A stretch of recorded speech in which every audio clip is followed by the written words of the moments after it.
Oke Pak Haryanto, berarti Pak Haryanto ini gagal 5 kali Pak ya, selama 5 tahun itu Pak ya? Oke, kita sapa dulu Pak. Halo Tribuners, hari ini saya bersama dengan Pak Haryanto Halim, owners dari PT Marimas. Mungkin Tribuners sudah tahu itu minuman serbuk dingin yang pasti sangat menyegarkan ketika di siang hari. Oke, kita akan ngobrol banyak, mendapatkan obrolan ini nanti akan disarikan dalam bentuk pesan-pesan inspiratif. Tunggu videonya lagi, Tribuners, saksikan dan jangan berhenti nonton video ini. Salam inspirasi.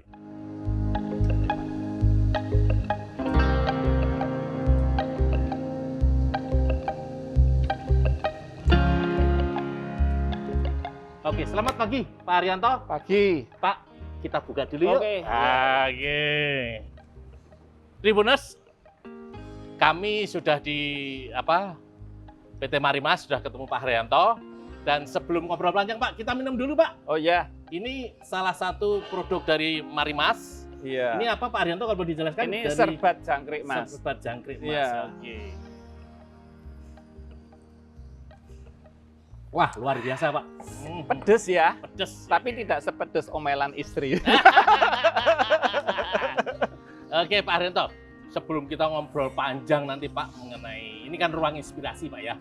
Artinya Tribuners sangat membutuhkan pesan-pesan inspirasi yang membangun mereka kalau mereka mau mulai usaha atau mereka menghadapi masalah yang mungkin sama dengan pengalaman Pak Haryanto dan bisa mendapatkan jalan keluar.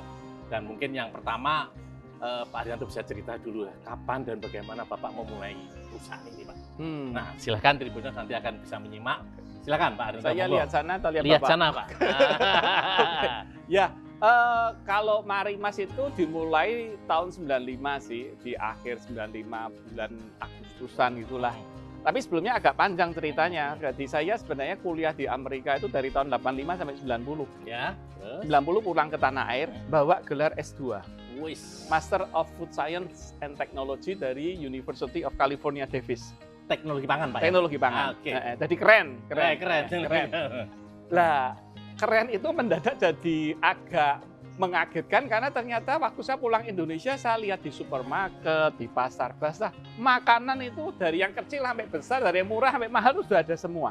Ya. Jadi saya bilang, "Wah, ini bikin apa ya?" Jadi saya cuma mau ngomong, titel yang tinggi itu kita ya tetap bingung gitu. Titel yang tinggi tidak menjamin. Tidak menjamin. Bisa memulai usaha dengan mudah jadi, Pak ya. Artinya kemudian dari tahun 90 sampai 95, saya itu ya mencoba banyak hal selain waktu itu ya sempat kerja di perusahaan orang. Pak Haryanto kerja di perusahaan orang. Di Jawa Timur malahan. Ya. Kemudian juga membantu orang tua yang kemudian juga punya usaha, dan sembari saya mencoba mengaplikasikan mempraktekkan ilmu yang saya dapat. Jadi saya bikin snack, bikin STMJ, tepung bumbu, terus bikin apa lagi? Oh, jadi agennya bumbu masak, agen air mineral. Merek lain Pak ya? Iya, semua yang agen itu merek lain, bumbu masak, air mineral. Kemudian sempat juga membeli sebuah perusahaan kecil yang sekarang masih bertahan, lapis legit. Jadi pengalamannya banyak. Ada yang sukses, ada yang tidak sukses. Banyak yang tidak suksesnya. Jadi 5 tahun itu ya macam-macam. Saya sempat sebelum santan instan ada, tahun 90 saya sudah datangkan dulu mau coba pasar. Dari Malaysia waktu itu. Nggak bisa diterima karena terlalu awal waktu itu. Jadi hal-hal yang terlalu awal itu ya belum tentu pasar siap menerima. Tapi kalau sekarang kan santan instan itu kan juga sudah bisa diterima. Jadi artinya saya mau ngomong selama 5 tahun itu saya mengembara, berpetualang, jatuh bangun, banyak jatuhnya. Tapi ya kemudian yang penting begini, kalau sudah jatuh ya harus bangun. Jatuh 10 kali, bangun 11 kali. Jatuh 50 kali, bangun 51 kali kan. Oh iya, lebih satu Pak ya? Iya, pokoknya lebih satu cukup itu. Lah, stres nggak? Oh ya, stres. Lah bayangkan S2 dari Amerika ya. Jadi gelar itu seringkali membebani sebenarnya. Dan banyak anak-anak sekarang juga terbebani oleh gelar. Wah, saya lulusan universitas, nggak mau lah kalau suruh jualan di pasar kayak gitu. Iya kan? Dan lebih baik buka kafe lah, franchise lah, jual pulsa. Artinya mau yang gampang dan enaknya. Bukannya saya menyalahkan generasi milenial sekarang, tapi memang sayangnya ya beruntung dan sial barengan. Beruntungnya anak milenial lahir dengan kondisi yang jauh lebih baik daripada generasi sebelumnya. Lebih mapan lah. Anaknya bapak pasti uripnya luwih enak lah. Timbang bapak lah. Kita selalu batin, bejo kowe uripmu saiki. Lah, tapi pada saat yang bersamaan kenyamanan itu juga sebuah jebakan. Ya, betul. Artinya mereka terlalu nyaman sehingga rebahan itu aja jadi passion kan? Ya, betul. Rebahan itu jadi passion. Sekarang ini jadi susah untuk punya etos yang tinggi karena memang kenyataannya sudah nyaman. Kalau orang tuanya kita sudah gitu, baik kita luwes sadis lagi toh. Zaman jajahan, uripnya luwes susah pasti dia lebih kuat lagi. Lah, ini yang menurut saya harus disadarkan bahwa pendidikan, kemudian zona nyaman, itu sebenarnya baik sih, bukannya jelek, tapi kita harus yakin kita susah bertumbuh sebenarnya. Oke. Terus kok bisa langsung Bapak milih Marimas ini loh Pak? Nah, itu setelah 5 tahun tadi. 5 tahun. Ini saya juga katakan, jadi selama 5 tahun untungnya saya juga sejak kecil itu sudah terbiasa bekerja, karena kebetulan lingkungan rumah dan tempat usaha papa saya itu sama. Jadi saya sudah sering bantu orang tua. Jadi selama 5 tahun tadi saya nyoba, akhirnya di tahun kelima di sebuah malam gelap gulita, itu pakai topo itu Pak, di bawah sebuah pohon beringin, enggak. Ini yang juga saya katakan, jangan cari inspirasi cuman bertapa, kemudian meditasi, ya boleh sih untuk membantu, tapi tetap lewat kerja keras, lewat kegagalan, lewat keringat yang menetes kanan, yang dikasarkan darah, yang padang mengucur, itu inspirasinya didapat di sana. Oke. Inspirasi itu didapat, betul. Inspirasi itu didapat di tempat kerja, bukan saat liburan ya. Loh, kalau sudah punya kerja liburan mungkin bisa dapat inspirasi, tapi kalau lagi memulai, ya harus mendedikasikan diri dan pikirannya. Nanti satu ketika, kalau Prof. Yohanes Surya kan mengatakan akan terjadi yang namanya mestakung. Semesta mendukung, kan? Tapi harus mencurahkan segenap pikirannya. Kalau bahasa Indonesia bertungkus lumus. Itu hasil dari tadi Pak, dapat idenya itu. Lah, kan saya keluar masuk pasar jualan bumbu masak, jualan air mineral, jualan snack, jualan STMJ yang banyak yang ada yang gagal. Sama loh, kok nggak ada yang minuman serbuk rasa buah? Kok yang ada masih sirup botolan? Serbuk rasa buah. Yang ada masih waktu itu masih ada sirup botolan. Sirup botolan itu saya lihat ribet, banyak dirubung semut, gampang pecah, kemudian harus tukar botol, ribet sekali. Betul. Harganya waktu itu saya ingat satu botol sirup itu Rp700. Iya, mahal itu Pak. Mahal lah. Saya bisa bikin kemasan Rp100 saat itu. Berarti dengan uang 700 bisa beli rasa macam-macam. Idenya cuma sesederhana itu. Bikin minuman serbuk yang tidak bisa direbung semut gitu. Kalau saya tangkap Marimas ini adalah minuman serbuk yang bisa pakai es Pak ya? Bisa. Karena yang lain yang ada rata-rata ya apa Pak? Temulawak, jahe yang panas-panas. Oh iya. Tapi saat itu kan sudah ya? ada yang merek dari luar seperti Tang waktu itu. Oh. Tapi kan masih botolan. Oh iya. Botolan. Serbuk tapi Pak. Iya, serbuk. Jadi saya kemudian kenapa? Pak, ya? Iya, dan bikin sasetnya. Oh. Jadi tahun 95 itu di launch dan pasar ternyata memang menerima. Dan setelah itu ya naik penjualan. Weh, lancar. Setelah 95 baru lancar Pak ya? Setelah 5 tahun. Jatuh bangun, berurai air mata. Pak, kalau boleh tahu Pak, apa pesan-pesan inspiratif apa Pak misalnya untuk pengusaha Pak gitu Pak? Artinya memulainya kan nggak gampang Pak. Iya. Saya yakin Bapak memulai itu kan nggak gampang. Bapak harus cari resep-resepan pencobaan trial and error gitu kan Pak ya. Terus gimana memulainya? Bapak harus memulai usaha perlu ruang atau gimana gitu Pak? Kalau sebenarnya misalnya modal, kemudian resep itu sebenarnya itu nomor paling bawah kok. Ya. Yang penting ya niat. Niat. Sekarang gini aja lah. Sama itu Pak ya. Saya sebenarnya bisa saja terjebak di zona nyaman. Orang tua saya ya sampai konglomerat sih enggak. Tapi sebenarnya cukup nyaman lah. Artinya mungkin kalau saya bermalas saja. Duduk manis saja. Duduk manis mungkin ya tetap didukung lah. Misalnya meskipun saya nggak tahu nanti endingnya gimana. Tapi bisa saja saya memilih itu. Tapi saya memilih keluar dari zona nyaman. Lah ini penting sekali. Memang anak saya sarankan memang kalau bisa keluar dari zona nyaman. Kalau yang ekstrim kalau perlu minggat itulah. Pindah dari rumah. Iya, betul. Karena orang-orang merantau itu pasti punya daya juang lebih. Ya. Berarti kalau boleh disimpulkan Pak, lebih tekad, kerja keras ya Pak ya, pantang menyerah itu lebih utama dibanding modal Pak ya. Betul, modal itu akan datang sendiri. Kalau memang idenya luar biasa, idenya bagus, akan dengan gampang. Saya waktu memulai Marimas juga di rumah orang tua saya kok. Oh ya? Iya. Bukan sudah Enggak. Itu karyawannya paling berapa? Saya nimbang itu pakai timbangan kecil itu loh. Timbangan apa tuh yang harganya 15 ribuan untuk bikin resep. Nggak usah yang sampai jutaan. Jadi awalnya itu sederhana sekali. Tidak ada ide yang mendadak luar biasa kok. Bahkan ide luar yang dianggap luar biasa aja awalnya dari sederhana. Penemuan penisilin itu kan nggak sengaja. Alexander Fleming itu kan, Alexander Fleming. Nggak sengaja lupa nyuci petri dish-nya kan, ketinggalan kan. Padahal dia nyoba terus nggak pernah berhasil. Loh kok ini kok nggak hidup ya bakterinya? Sederhana aja. Oke Tribuners, itu salah satu yang disampaikan Pak Haryanto Halim tadi. Mungkin kita kulik lagi Pak Haryanto. Apa dan siapa sih yang betul-betul mendukung usaha Pak Haryanto dari awal? Menurut Bapak, apakah orang tua Bapak, atau leluhur, atau istri, atau siapa Pak? Oh, itu sudah sebutkan semua. Papa saya terutama. Papa saya itu ya mentor. Ketika memulai usaha, Papa masih ada? Masih. Mentor sekaligus yang memberikan teladan kehidupan terhadap kami anak-anaknya. Papa saya itu kan yang tadi saya katakan generasi, ini ada pesawat lewat. Generasi yang yang mengalami kekerasan, hidupnya juga mungkin tidak mudah. Nggak lulus sampai kelas 6 SD toh. Bapak saya.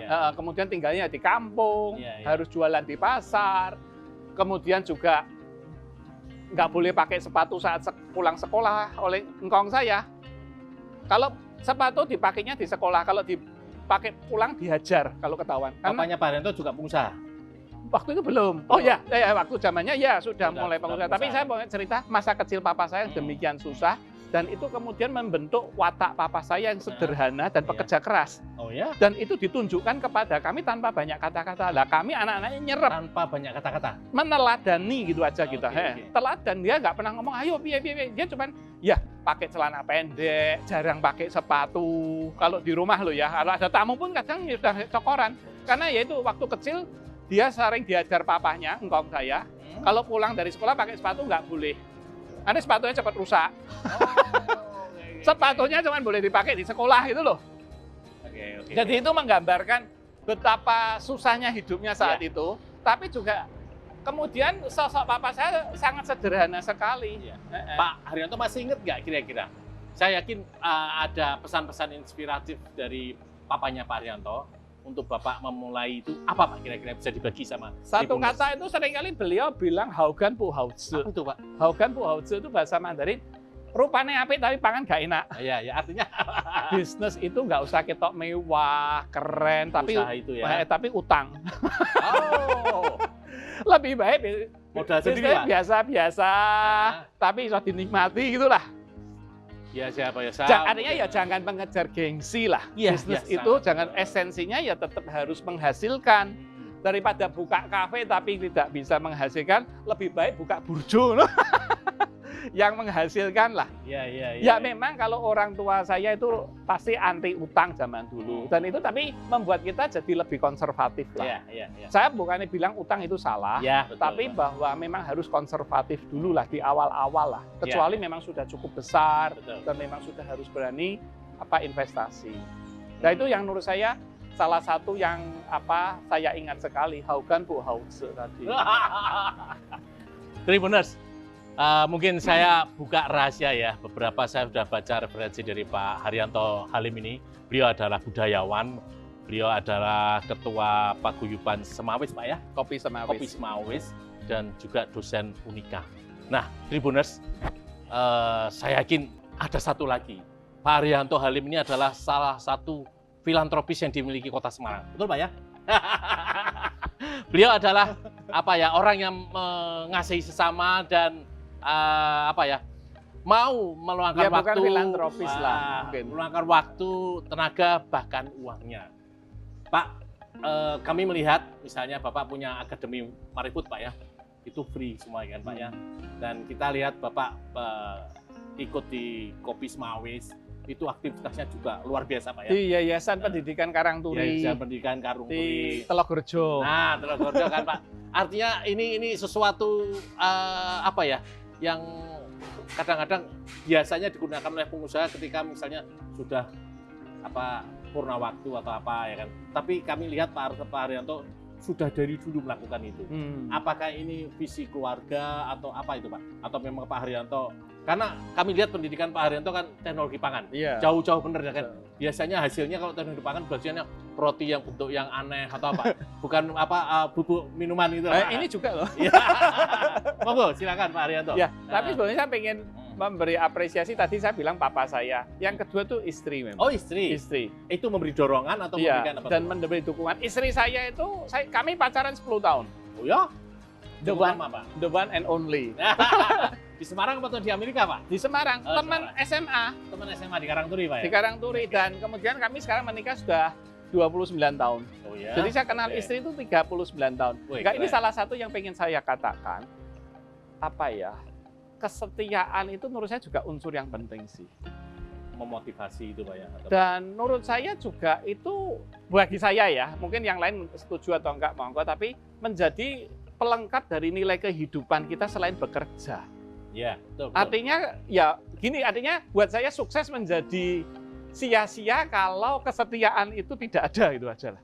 Luar biasa. Menurut saya, karena soko guru kita itu ya di dalam rumah. Hubungan kita dengan istri, dengan anak-anak, ya bukannya terus harus lebay sangat luar biasa, tapi ya harus terjaga lah. Artinya hubungannya cukup baik dan kemudian bisa berkomunikasi, terutama dengan istri. Dan istri itu sejak awal mendukung saya. Sejak awal, saya tahun 90 itu pulang bareng dari Amerika, gulung komeng itu meskipun usahanya ya bikin STMJ, nguleki jahe, meres jahe, ikut. Ya. Ikut juga. Dan saya masih ingat tetesan keringat dari keningnya, waduh romantis banget.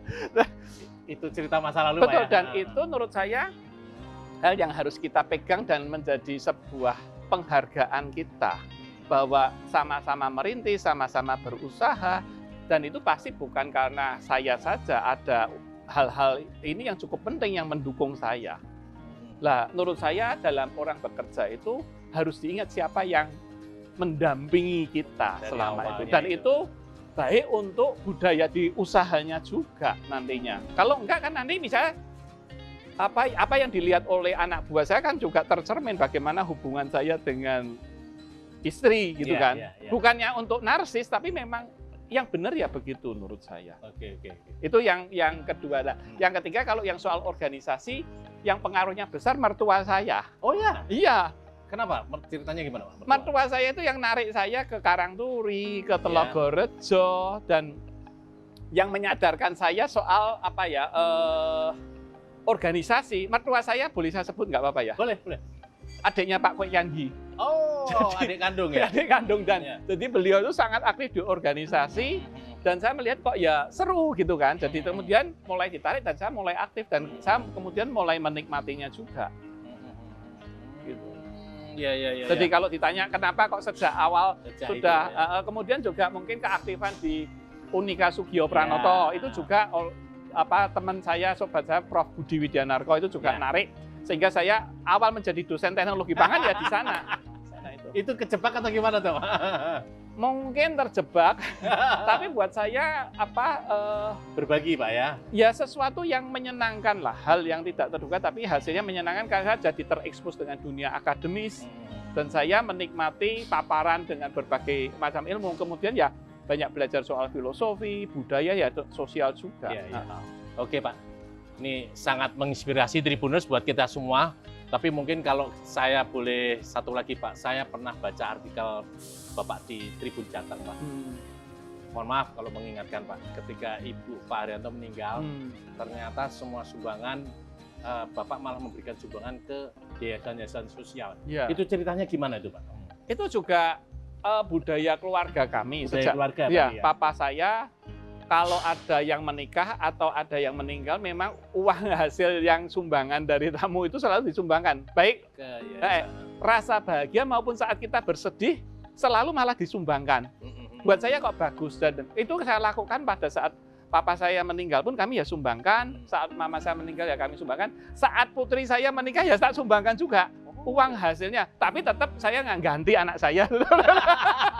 Tapi sejumlah uang itu saya sumbangkan. Iya. Buat saya itu kok hal yang indah lah, artinya apalagi kalau saat bahagia, kenapa tidak kita berbagi juga? Itu peninggalan dari papi ya? Iya, dari papa. Dan itu sampai merasuk ke Pak Iya, Haryanto buat saya hal yang indah gitu loh. Untuk secara kemanusiaan, secara sosial itu bagus sekali. Nah, kalau saat sedih kok malah nyumbang, ya menurut saya sedih itu kita jangan terus berlarut-larut dalam kesedihan lah. Kita kan masih bisa melakukan sesuatu, sehingga kalau kita kemudian yayasan sosial datang dan kemudian mereka juga berterima kasih, itu juga mengurangi kesedihan kita kan. Betul. Iya kan? Lebih berkat memberi Pak daripada menerima kan. Betul. Luar biasa Tribuners. Ini ngomongnya panjang. Pak, minum lagi Pak. Oh iya. Ini apa Pak? Serbat ya Pak ya. Serbat jangkrik Mas kita yang minum dulu. pedesnya. Tribuners minum dulu ya. Nanti Tribuners beli sendiri ya. Isinya 20 ramuan ini. Oh, ini produk akulturasi. Ada rempah-rempah asli Indonesia, ada rempah-rempah dari Tiongkoknya. Jadi manjur sekali. Loh, ini perusahaan saya akuisisi 5 tahun yang lalu, tapi umurnya perusahaan itu sejak tahun 58. Wow. Sejak tahun 58. Jadi ini sudah terbukti. Loh, kalau kita talk show di radio selalu testimoni, wah manjur itu kalau mau flu minum ini. Oh, keren. Iya. Saya kalau habis berenang mesti minum ini kok. Oke, Tribuners kita lanjutkan ya. Habis minum tadi, Tribuners, Pak Haryanto ini di ruang kerjanya atau kantornya ada Akademi Marifood ya Pak ya? Ya. Saya yakin ini siapa saja yang boleh masuk sih Pak? Ataukah mungkin bisnis pemula dari Tribuners yang baru mau mulai usaha boleh masuk dan belajar di sini Pak? Monggo Pak Haryanto. Saya tak jawab jujur ya. Iya. Sebenarnya itu ide ini muncul karena kami kesulitan rekrut karyawan. Terutama sales. Dan sales lah terutama. Gini, anak-anak muda sekarang itu suruh jadi salesman itu gengsi. Oh ya. Mereka tuh merasa wah nggak gue banget. Dan ada jadwal waktu. Lah saya bilang, wah gimana ya, kita sudah coba berbagai cara, pakai outsourcing, pakai apa ya, hasilnya begitu-begitu aja. Tapi kemudian saya teringat, saya kan juga salesman. Saya itu cikal bakalnya jiwanya ya salesman, harus ke pasar-pasar. Saya menyadari dan kemudian saya bincang-bincang dengan sales manager saya bilang, apakah menurut kamu betul nggak? Kamu saat jadi salesman tuh jiwa kamu dibentuk juga loh. Kamu harus komunikasi pinter, public speaking, negosiasi, mental tahan banting, diusir marah-marah, dipisui tetap mesem. Itu kan mental semua. Betul. Jadi ini bukan pekerjaan. Betul. Ini adalah kawah candra di muka. Lah kemudian saya pikir, lah kenapa enggak yang dalam tanda petik dianggap pekerjaan saya jadikan akademi toh, untuk didik toh. Kalau saya seorang pendaki gunung ya saya ngajarinya daki gunung. Tapi karena saya seorang salesman, saya didik karakter dan mental dan etos lewat salesmanship. Lah, tapi kemudian saya isi lagi, nggak sekedar cuma suruh jualan, diajari jualan, negosiasi, diisi nasionalisme. Jadi nanti dimasukkan rindam loh, Pak. Dimasukkan rindam. Kita ajari medsos, kita buka wawasannya. Kita kawal dengan tim psikolog juga loh, supaya mereka ada mentornya. Kemudian juga keterampilan milenial ya. Pengajar semua itu Pak? Iya. Keren. 3 bulan. Jadi iya. artinya saya mengubah rekrutmen salesman menjadi sebuah akademi yang membentuk mental. Dan minimal saya bilang, lah terus saya ditanya oleh tim HRD, lah tewas di training 3 bulan kok nggak jadi karyawan piye? Minimal kita sudah berbuat sesuatu untuk bangsa. Iya kan? Kita ajari soal kebangsaan. Jadi yang dipelajari apa Pak di Akademi Marifood itu? Nasionalisme, salesmanship diajari lah, pasti ya, media sosial, kemudian juga apalagi ya, artinya dia mentornya juga dijaga, etosnya diisi, dikasih leadership juga. Oke, sudah ada alumninya berapa Pak? Ini mau mulai. ini mau terus terang ini. Niat baik sudah ada. Iya, dan kita sudah punya timnya. Dan nantinya kita sampai menyediakan mes juga loh. Oh ya? Iya. Di sini juga Pak? Di perumahan. Di pabrik bukan di pabrik, di dekat sini. Jadi kita pun juga serius sekali pengen. Saya bilang, ya ini sumbangsi kita lah. Kita nggak mungkin sumbangsi yang luar biasa sekali. Kita ya skalanya tahu, tapi bahwa orang-orang ini kita didik sehingga mereka punya etos yang mudah-mudahan lebih bagus, Iya, betul. punya rasa kebangsaan yang lebih bagus, punya wawasan media Berbagi sosial. ilmu, Pak ya. Betul. Gratis kan, Pak ya? Gratis. Bapak memilihnya gimana, Pak? Oh, kita rekrut, kita jadi gini. Mereka kita sebar, kemudian mereka suruh bikin video 1 menit aja. Isinya? Diri mereka. Lah ini yang agak ya cerita, yang semenarik mungkin. Kayak storytelling tadi, Betul. Pak. Dari 350 yang daftar, yang ngirim video cuma 170-an. Separuh tok loh. Separuh tok. Padahal sudah ditulisi gratis. Jadi saya, waduh milenial. Ini saya katakan tahun 90-an, wah sudah penuh ini. Ya ini tantangan, saya menyadari memang banyak hal yang bisa dilakukan. Wah, aku bisa jual online kok. Ya kan, aku bisa jadi sopir gokar kok, nggak tergantung dari jadwal. Monggo aja memang. Makanya tapi saya bilang, tapi kami menyediakan fasilitas yang menurut saya bisa mengubah seseorang. Lah ini yang kita tawarkan. Betul. Lah ini kalau bisa berjalan, nanti saya sih berharap akademi ini nanti bisa menjadi sebuah, yaitu tadi tempat pemagangan ya kawah Candra di muka. Makanya lambangnya Gatot Kaca loh. Iya. Gatot Kaca balung kantok, Pak ya. Apa? Gatot Kaca. Otot kawat balung besi loh. Iya. Oke. Wah, kita terima kasih. Mungkin Tribuners yang warga Semarang siap-siap aja nanti kalau ada pendaftaran. Ya kalau mau dibantu silakan, Ya, disebarluaskan. okay. Saya yakin lah masih banyak anak-anak muda Indonesia yang sebenarnya mereka membutuhkan hal ini, tapi mereka nggak tahu harus kemana. Okay. Jadi saya juga tidak mau menghakimi, wah semua milenial mentalnya kayak itu, enggak lah. Pasti mager semua, Pak ya. Mager, rebahan. Pak Haryanto, ada satu mungkin yang mau mengakhiri ngobrol ini, Pak. Produksi Bapak ini kan kebanyakan dekat sama UMKM, Pak ya. Ya, Bapak pasti akan banyak, misalnya yang Marimas minuman itu kan lebih banyak di UMKM, Pak ya. Iya, betul. Dan saya baca-baca di artikel Bapak banyak menjadi motivator UMKM. Ya kan?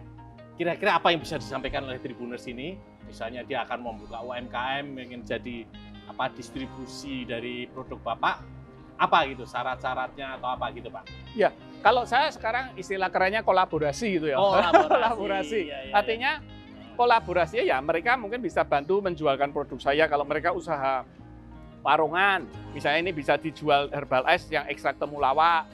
Kan ini bagus untuk makanan yang berlemak di warungnya, sehingga pelanggannya kan wah ayam ini kalau ada herbal ice ini bisa balance. Dan ini ada bukti-bukti jurnal kesehatannya memang temulawak menurunkan LDL misalnya.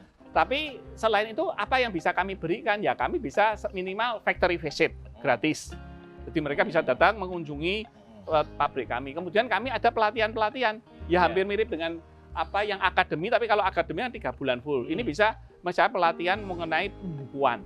UMKM itu kan masalah utamanya adalah pembukuan. Uang usaha dan uang rumah tangga nyampur. Oh ya? Ya seringkali begitu toh. Tidak ada pemisahan uang pribadi sama uang usaha, Pak ya? Rumah tangganya kadang lebih dari 1 lah.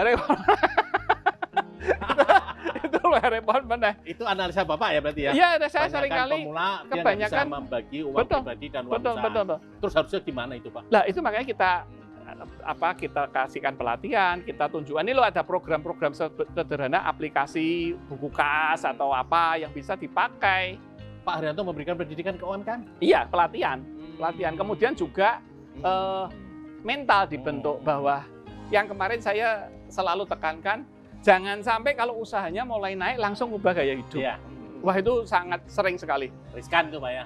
Riskan, yang saya kasih ilustrasi, penghasilan 5 juta, biaya 3 juta berarti nabung 2 juta. Betul ya? Penghasilan 15 juta berapa yang ditabung? Ya. 6 juta. Iya. Ya toh? Kalau penghasilan 5 juta nabung 2 juta. Penghasilan 15 juta nabung berapa? 6 juta. Salah. Nabung 12 juta. Salah itu. Nabung 12 juta. Biayamu 3 juta jangan dinaikkan dulu. Ya, betul. Nggak usah beli mobil dulu. Nggak usah punya istri lagi dulu.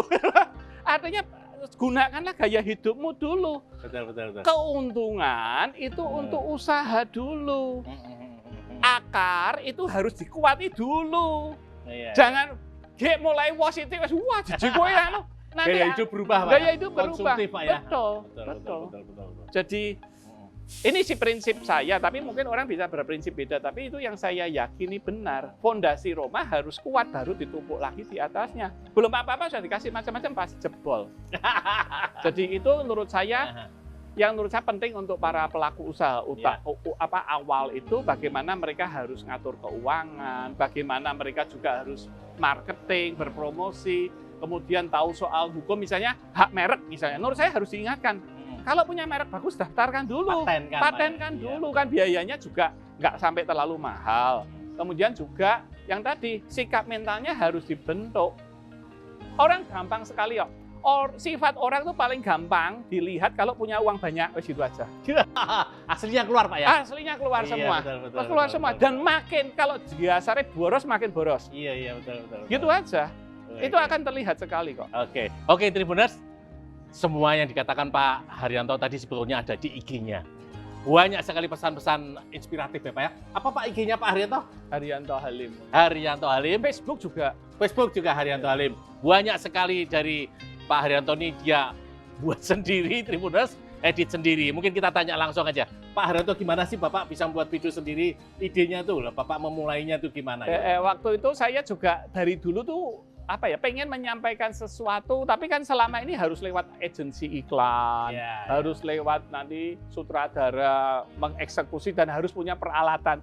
Lah lama-lama kan saya sadar saya tuh punya handphone, terus ada aplikasi editing yang bisa dipakai, dan saya sering nulis, saya bisa tulis dan ya kalau cuma ngomong dikit-dikit ya saya bisa. Lah itu kalau dikombinasi ternyata bisa, dan saya punya handphone jadi saya merekam sendiri. Pakai tripod, beli mic condenser, kemudian edit sendiri. Jadi itu bisa saya lakukan dan menjadi bagian dari kegiatan saya baik untuk bisnis maupun untuk sosial. Artinya saya bisa promosi produk pada saat yang bersamaan saya ngajarkan nilai-nilai. Itu yang menurut saya menjadi saluran dari jiwa saya, betul. Selain menulis, sekarang membuat video itu menjadi sesuatu yang menarik. Udah berapa lama itu Pak Haryanto memulai? Barusan. Berapa lama? 3 bulan? Setahun? Tanggal 2 Mei. Belum ada sebulan. Jadi ada berapa produksi itu kalau Bapak? 34 ya? Belum ada sebulan, 34 sehari satu. Keren, produktif sekali Pak Haryanto ini. Lagi niat-niatnya. Pak Haryanto, kalau kita mau tutup tapi lebih bermakna lagi Pak. Kira-kira pertama, pesan-pesan Pak Haryanto untuk kaum milenial ya, untuk Tribuners ini yang pengen memulai usaha atau itu apa aja Pak? Terus gimana selanjutnya Pak Haryanto nanti sebetulnya ada soal pandemi, tapi rasanya sudah sudah bagus lagi kan Pak ya? Mungkin itu aja Pak. Pesan-pesan kalau mau digabungkan silakan. Pesan-pesan menghadapi masalah-masalah dalam pekerjaan, kendalanya itu banyak Pak, baik permodalan atau mungkin pandemi atau dan apa langkah-langkah selanjutnya. Silakan Pak Haryanto. Ya, yang kalau zaman sekarang yang makin penting sekali adalah just do it lah. Just do it. Ya, Nike Pak itu ya. Nike ya, tapi kerjakan saja memang. Kalau lakukan dulu. Lakukan dan dengan resiko gagal ya nggak apa-apa kok. Yang saya katakan saya lulusan S2 aja gagalnya banyak kok.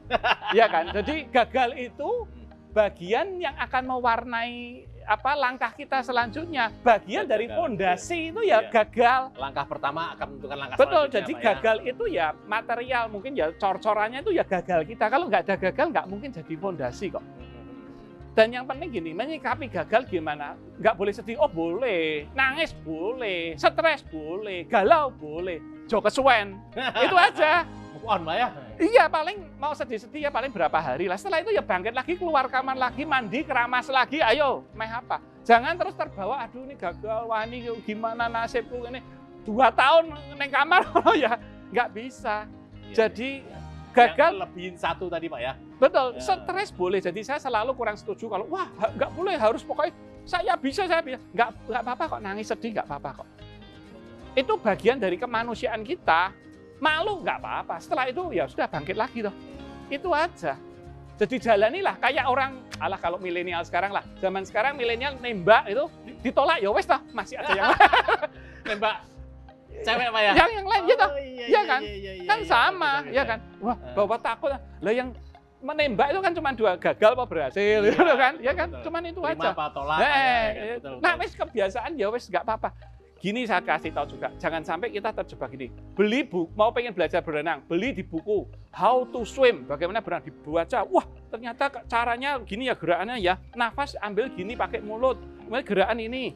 Kemudian ambil ujian tertulis berenang, dapat nilai A+. Oke, siap, nyemplung, kelep pasti.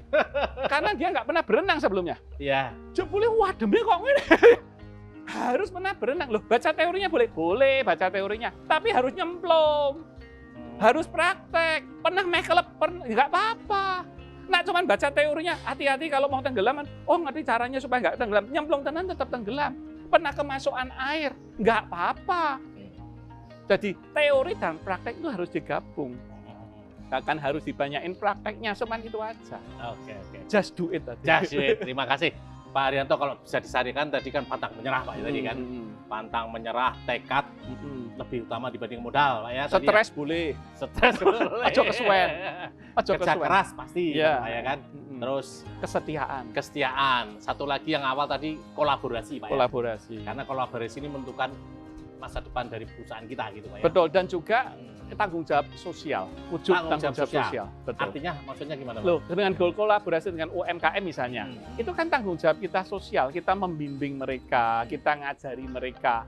Itu kan wujud tanggung jawab sosial. Iya. Saya mendirikan Marineford Academy selain untuk kepentingan rekrutmen, tapi saya juga memberikan kontribusi sosial, mendidik mereka loh, membentuk mereka loh.